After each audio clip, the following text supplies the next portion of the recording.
Hello મિત્રો, નમસ્કાર. નવા વિડીયોની અંદર તમારો દરેક વ્યક્તિનું સ્વાગત છે અને મારું નામ છે વનાભાઈ.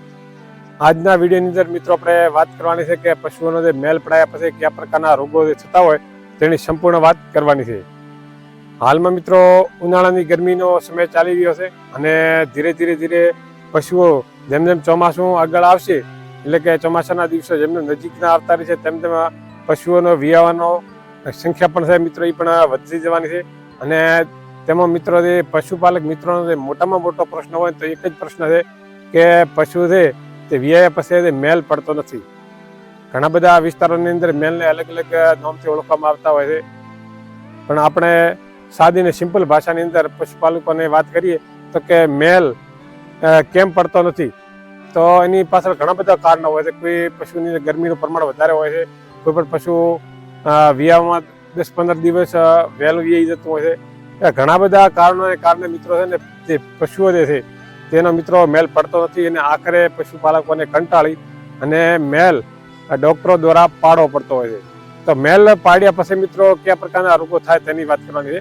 તો મિત્રો એમાં એવું છે કે ધારો કે તમારું જે પશુ જે છે તેનો જે મેલ નથી પડતો એટલે તમે ડોક્ટરોને બોલાવતા હોવ છો અને ડોક્ટરને બોલાવ્યા પછી જ્યારે એને મેલ પાડવાની જે પ્રક્રિયા હાથ ધરવામાં આવતી હોય છે તો કોઈ પણ પ્રકારનો ડોક્ટર ગમે એટલો હોશિયાર હોય છતાં ભેંસનો મેલ પાડવાની અંદર અમુક પ્રકારની ખામીઓ રાખતા હોય છે. તો પહેલો શું તકલીફ થાય તો કે જો પશુ ડોક્ટર દ્વારા જો મેલ પાડવામાં આવે તો પશુની અંદર રહેલી જે ગાંઠો જે છે એ મિત્રો ડેમેજ થવાના પ્રોબ્લેમો રહેશે.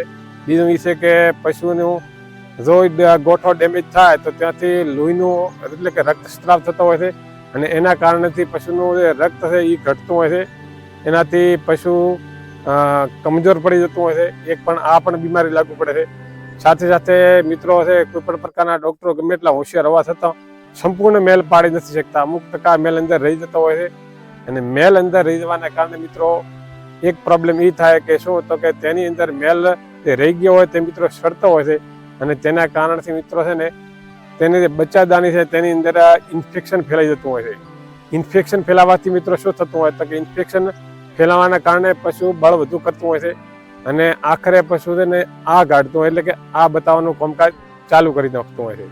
ઘણી વખત તમે ઘણી ભેંસો એવી પણ તમે દેખી છે કે ભેંસો જે હોય તે ધારો કે પહેલી વખત વિયાયેલી હોય અથવા તો બીજી વખત વિયાતી હોય અથવા ત્રીજી વખત વિયાતી હોય, જેટલો ધારો કે વધુ વખત વિયાયેલી હોય તેને તો પશુ આ ગાઢતી હોય એ નોર્મલ બાબત કહી શકાય. પણ જો એક વખત વિયાયેલી હોય અથવા બીજી વખત વિયાયેલી હોય એ ભેંસ તો આ ગાઢતી હોય તેનું મેઇન કારણ મિત્રો શું છે કે તમે જે પશુ ડોક્ટર દ્વારા જે મેલ પડાવો છો એ મેલ અમુક ટકા રહી ગયો હોય અને પછી ત્યારે મેલ સડતો હોય છે ત્યારે મિત્રો ઇન્ફેક્શન લાગુ પડી જતું હોય છે અને એના કારણથી જે પશુ છે તે ગરમી એટલે કે આ બતાવતો હોય અથવા તો આ બારે પણ કાઢી નાખતો હોય છે.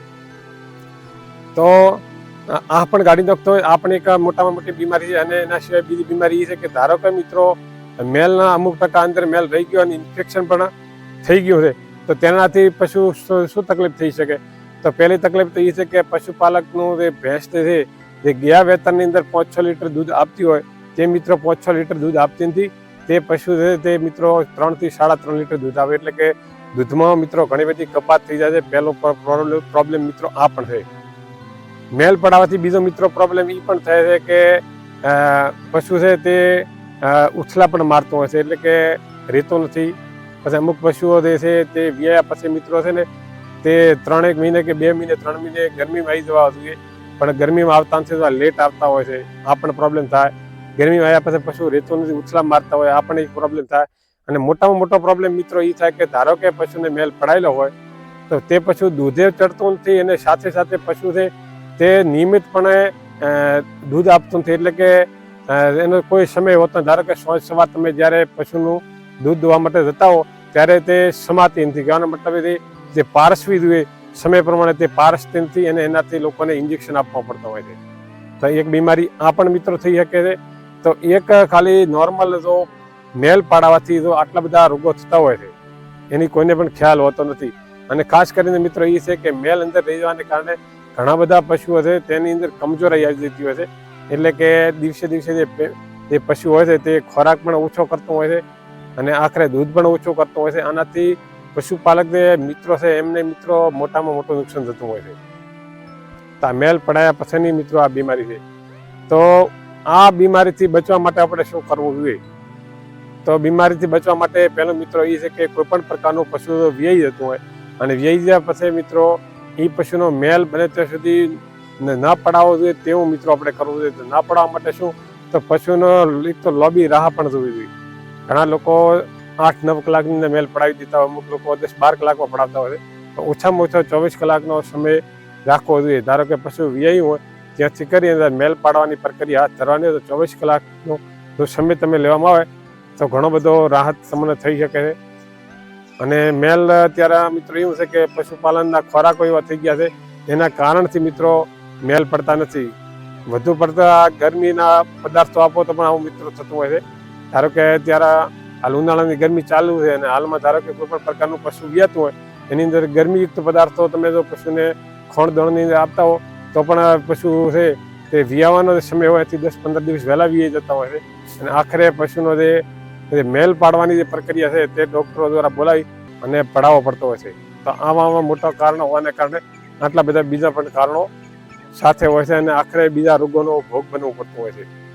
3 રોગ તો મિત્રો મેન છે. એક તો પશુ સમયસર પારસતોની પહેલો રોગ, અને બીજો રોગ મિત્રો એ કે પશુ આહ બતાવવાનું ચાલુ કરે, 2 ત્રીજા નંબરનો ખોરાક કરતું નથી અને આ પશુ પછી વારંવાર ઉછલા મારતો હોય છે. તો એનો સાચો રીઝન અમુક લોકોને નથી મળતો હોતો કે ભાઈ પશુ કેમ ઉછલા મારે છે. તેનું મેન કારણ મિત્રો હોય છે એ આ હોય છે અને દૂધે ચડતું નથી. ચલો મિત્રો, વિડીયો ગમ્યો હોય તો વિડીયોને લાઈક કરી દો, ચેનલને સબસ્ક્રાઈબ કરી દો અને આ વિડીયો મિત્રો વધુ શેર કરી દો. આજના વિડીયોમાં મિત્રો આટલું. ફરી મળશું નવા વિડીયોની અંદર. જય ભારત, જય હિન્દ.